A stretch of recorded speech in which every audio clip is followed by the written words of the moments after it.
Today we're going to review just some things that we've hit, including we're going to continue with curve sketching today, and we're going to look at a different, instead of me just giving you the function of it and you graphing it, we're going to be looking at some tables as well.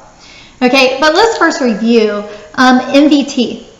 Okay, sometimes you'll see it MVTD, MVT for derivatives. We'll have something later on, MVTI as well, but really you just know it as MVT. Now, what were the first two conditions that we had to have for MVT? Okay, is it continuous on the closed interval? Okay, and it's a quadratic, so yes. And is it differentiable? Well, yeah, when we differentiate this, it's 2x minus 1. All right, and it's on the open interval, but really, this is just differentiable everywhere.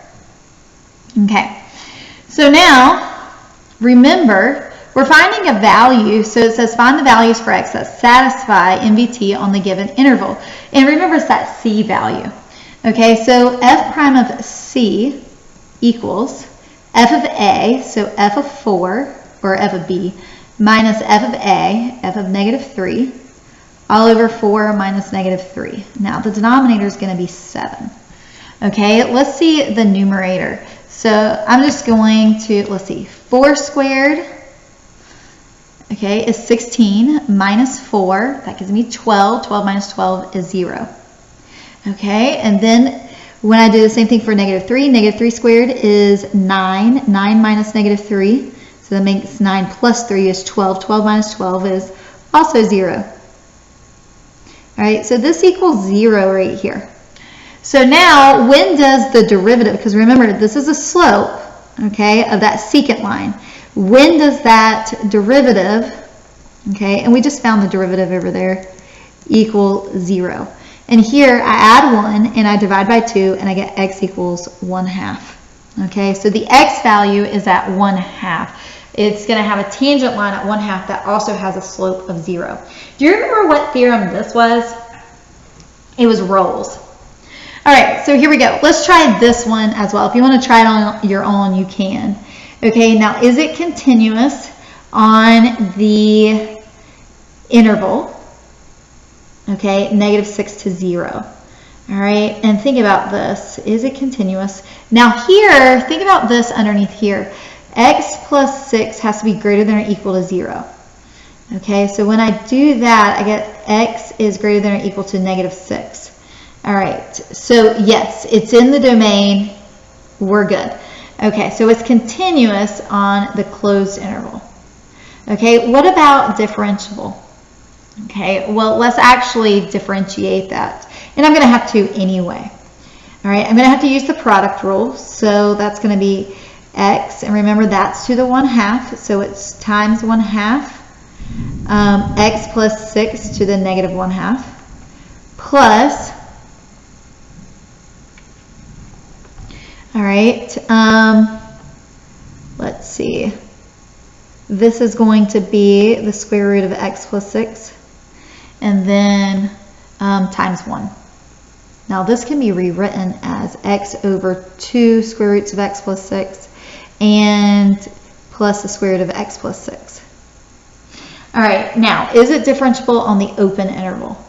Now obviously right here it doesn't work at negative 6, but I don't care about negative 6 because now it's an open interval. Okay, so is it differentiable? Yeah, it's differentiable, so we're good. All right, so now we're finding f prime of c equals, we're doing f of 0 minus f of negative 6 all over 0 minus negative 6. It's going to be a 6 in the denominator. Now, when I plug 0 into here, I get 0. When I plug negative 6 into here, I also get 0. All right, so I'm doing when f prime of x equals 0 of basically this thing right here.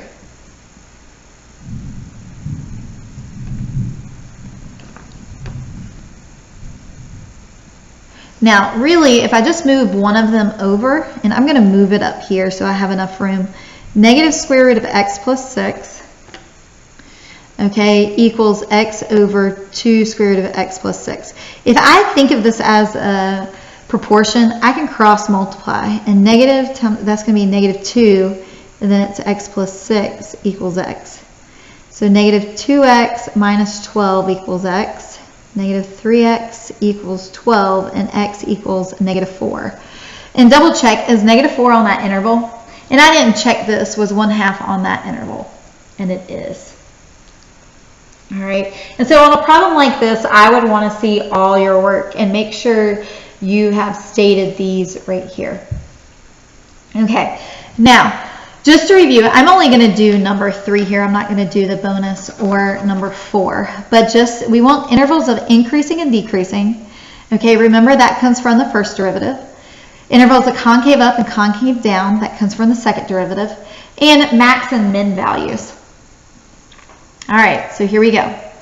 If we find f prime of x, okay, that is 3x squared minus 6x, when it equals 0. Well, here, let's go factor it. It equals 0 at x equals 0 and x equals 2. Okay, so these are our critical points. All right, so at f, now we want to find f double prime. Is this a relative max or is this a relative min? Okay, f double prime is 6x minus 6. Okay, so f double prime of 0, if I plug 0 in, I get negative 6, which is less than 0. Is that a max or is that a min? Think about it for a second. Okay, it's a max. So I have a relative max at x equals 0. All right, and then here at 2, okay, if I plug 2 in, I get 12 minus 6, which is positive 6. Okay, so I have a relative min at x equals 2. All right, and guys, all this work to verify, just don't say I looked on the calculator. Okay, I want the calculus work that goes with it. All right, so actually I've answered the max and min question. Now what about increasing and decreasing? Increasing and decreasing come from the first derivative. All right, but I have to put these points on here. Also, you want to put any points where this is undefined, but I don't have any. It's continuous all the way. So here I want to find f prime of negative 1. If I go to the factored part of it, f prime of negative 1, let's see, that makes negative and that makes negative, so it's going to be positive. All right, f prime of positive 1. Well, that's positive and that's negative, so that's negative. All right, and f prime of, say, 3. Okay, that's positive and that's positive, so that's positive. Okay, so what I can say is that it is increasing on the interval from negative infinity to 0 and 2 to infinity. It's decreasing where the f prime is negative. So, and here, this is f prime. And if you want to, for verification, you would say f prime is greater than 0. And then here, this is from 0 to 2. This is when f prime of x is less than 0. All right. And then concavity. We want to talk about concave up and concave down. That comes from the second derivative. All right, but we've got to take the second derivative and set it equal to 0. 6x equals 6, so x equals 1. All right, and here, that second derivative, say the second derivative at negative 1, okay, makes this negative, so it's less than 0. Okay, and then f double prime at positive 1, okay, think, not 1, and I meant to put 1 right here. Okay, so really I need to do 2, sorry about that. So 12 minus 6 is positive. All right, so therefore it's concave up from 1 to infinity, because that's when the second derivative is greater than 0, and it's concave down from negative infinity to 1, because that's when the second derivative is less than 0. And this is justification right here. Again, they don't grade sign lines. Sign lines help us, and I like to draw them. However, we need to put a little more justification with it. This is your justification for the relative max and min. Now let's get more into that curve sketching. But let's look at a chart for it. Okay, so let's look at this right here. We want to use the information provided in this chart to sketch a graph of the function. And I want you to analyze what they gave us. This is the first derivative. So this means it's increasing. This is where it stops, and then it's decreasing. Now think about it. It's increasing and then decreasing. What do I have? A relative max. Whoops. Okay, and this is decreasing, decreasing. All right, and then here it equals 0. All right, but then it's increasing on this side. So think it's decreasing and then it's increasing. So I have a relative min. All right, here it's undefined. All right, but it wasn't here. This means it's not differentiable. So this must be some type of sharp turn here. Okay, and then it's decreasing again. All right, now from here, this is a second derivative. Because this is all negative, this is concave down. All right, and since all this is positive, this is concave up. Now this tells me I have a point of inflection, because it's when the second derivative equals 0 and it changes concavity. This is concave up right here. Now I'm going to start graphing. Now the first thing that you want to graph are, you want to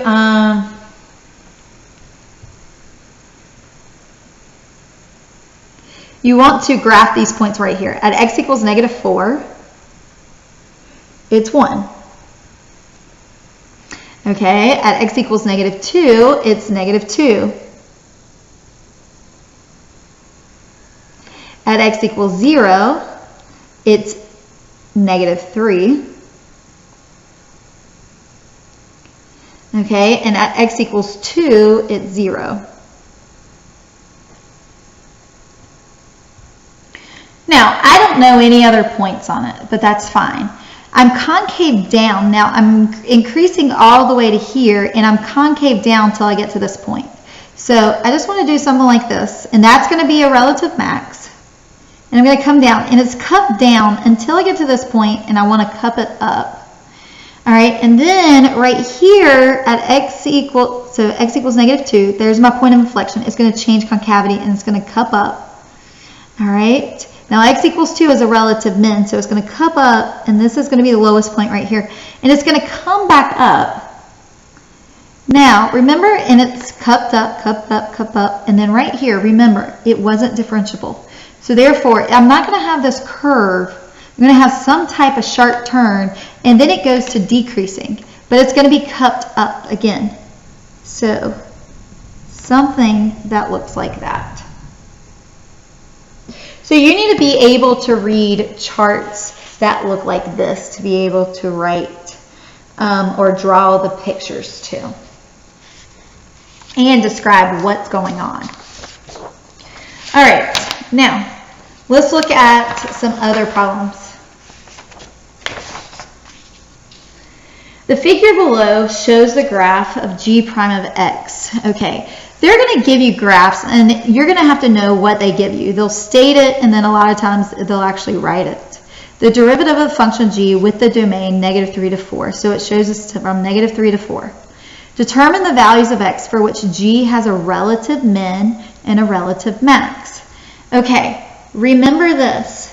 Relative min and max occur when g prime of x equals 0. Okay, and it changes from positive to negative or negative to positive. Well, where does it equal 0? At these points right here. Okay, so right here, at x equals -2, I have a relative, and think, it's negative, positive. So it's decreasing and then increasing. So I have a relative min here because f increases and then decreases at this point. Okay, what about here? This goes from positive to negative. If they think positive to negative at x equals 0. So therefore, I have a relative max because it changes, because f, and you can write it this way, f prime changes from positive to negative. Okay, what about this one? X equals 2. Okay, negative to positive. Well, think negative to positive, all right, is a relative min because f prime changes from negative to positive. Now at 4, we're not going to say anything, and the reason is we don't know if this pops back out and it's positive or anything. We have to be able to see both sides of it, the point. All right, let's look at part B. Determine the values of x for which g is concave down, okay, and concave up, and explain.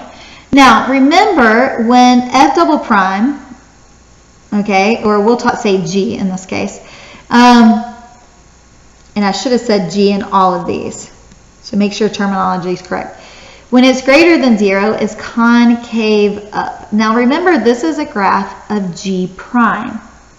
Well, if I would take the second derivative of it, all right, now to get concave up and concave down, I don't have the function though, so I have to go off the graph.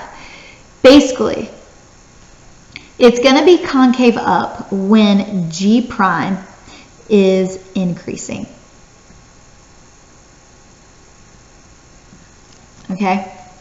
Because think of this, when this is increasing right here, the second derivative is going to be positive, and that's when it's concave up. So it's increasing from negative 3 to negative 1, and then it increases again from 1 to 3.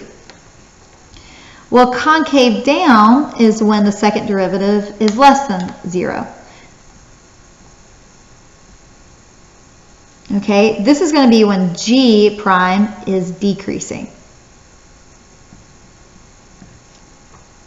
All right, so where's g prime decreasing? It's decreasing from negative 1 to 1. All right, and then it's decreasing again from 3 to 4.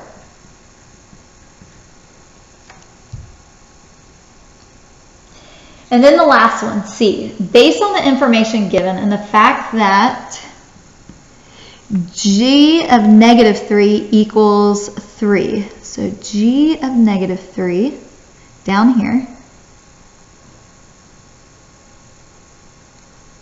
is 3. Okay, so here we go. We're going to do a curve sketch on this. Now, you got to be careful on this one. All right.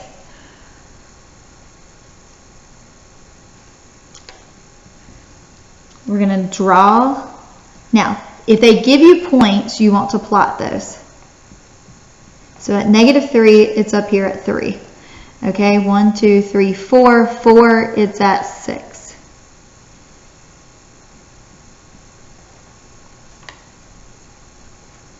All right, the other thing we know is that right here, our relative maximums on the first, these are basically inflection points.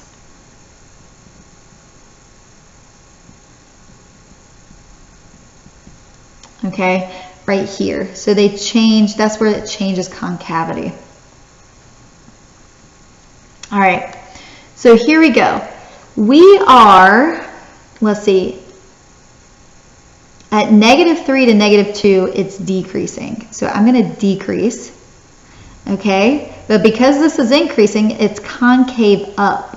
So it's going to be cupped up. All right, and then remember at negative 2, it's a relative min. So at negative 2, say I go to here. All right, and then it starts increasing, and it's still going to be cupped up till I get to negative 1. All right, and then it changes concavity, but it's still going to be increasing at -1 because this is positive all the way to 0. Okay, but then it changes again. Okay, and it's going to be cupped down, or concave down. Okay, all the way to 1, and then it changes concavity, so it's going to be cupped up. All right, and then at 2, it's another relative min, and here at 0, it's a relative max. All right, and at 2, it changes, it's increasing. So at 2, I start to increase all the way to 4. Now, is everybody's picture going to look alike? No. All right. But there's a sketch of it. Okay, and let's look at one more. We got one more table, and I'm sorry it's a little fuzzy to read, but a function f is continuous on the closed interval such that f of -3 equals 4 and f of 3 equals 1.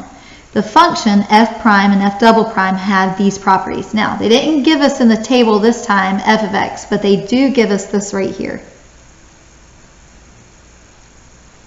All right. What are the x-coordinates of all absolute max and absolute min points of f on the interval from -3 to 3? Now, it may actually help for us to find like sign lines for this. Now, if you notice right here, if this fails to exist, that means that I'm going to have a sharp turn. Okay? And here it's positive, and then it's negative, and this is negative right here.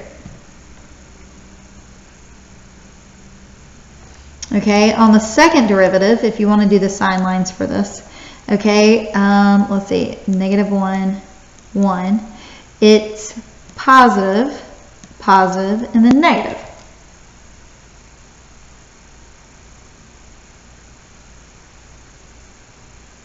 All right, so here we go. So what are the coordinates of all absolute max and absolute min points? All right, so let's think about this. I have a point at 4, or -3, 4. And I have a point at 3, 1. Okay, there's our starting points and there's our ending points. Okay, if you notice at -1 it fails to exist. Now positive means this is increasing all the way to -1. Okay, so we'll just say something here, but since it fails to exist, it's going to be a sharp turn. All right, now negative means this is going to start decreasing till I get to 1. All right, so it decreases till I get to 1. And then it increases, and then it still decreases. All right, so it's going to continue to decrease. But look at this, and I should have looked at this first. Positive, positive, that means that's concave up, cupped up all the way to 1. And then as this continues to decrease, it's going to be cut down.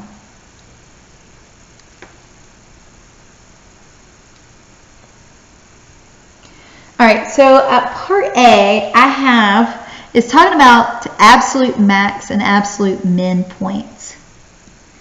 Okay, so I have an absolute max at x equals -1. This is where it stops increasing. All right, it increases, and we have to explain why. It says justify your answer. And it increases from -3 to -1, and I'm just going to put the interval, then decreases afterward. Okay, even though it's not differentiable, it can still be an absolute max. Okay, so it increases from the end point and then just decreases after that. It doesn't increase again, so therefore that's an absolute max. Okay, where is our absolute min? absolute min at x equals 3. Okay, and it's at the endpoint of x equals 3 because it decreases from 1 to 3. Also, 3, 1 is lower than negative 3, 4. All right, so this endpoint right here is lower than this endpoint. And remember, it's always going to occur where it either fails to exist or where it equals 0, or at one of the endpoints is where the absolute max and min occur. Okay, part B. What are the x coordinates of all points of inflection? Now remember, points of inflection, all right, is when f prime, double prime of x equals 0. Well, where does that occur? And changes concavity. That means the f double prime, in this case, changes from positive to negative. Okay, so I have a point of inflection at x equals 1. It is 0, the second derivative, and it changes from positive to negative, or it could change negative to positive. So that's an inflection point. And then the last one, on the axis provided, sketch a graph that satisfies. Well, guess what? We already did that. All right, and that actually helped us to answer some of it.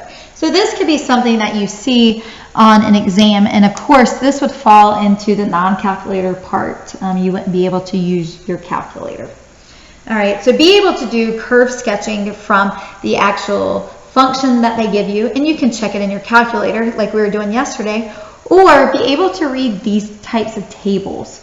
And be able to tell what does the first derivative do, what does the second derivative do. Make sure you understand these functions, or these values right here. They're actual values on the graph that need to be plotted. This stated it was continuous, so I knew I didn't have any breaks in my graph. All right, but no, when the first derivative fails to exist or doesn't exist, that's where we're going to have a sharp turn. Okay, here could be, now it wasn't a max or min, it was just kind of a turning point for us.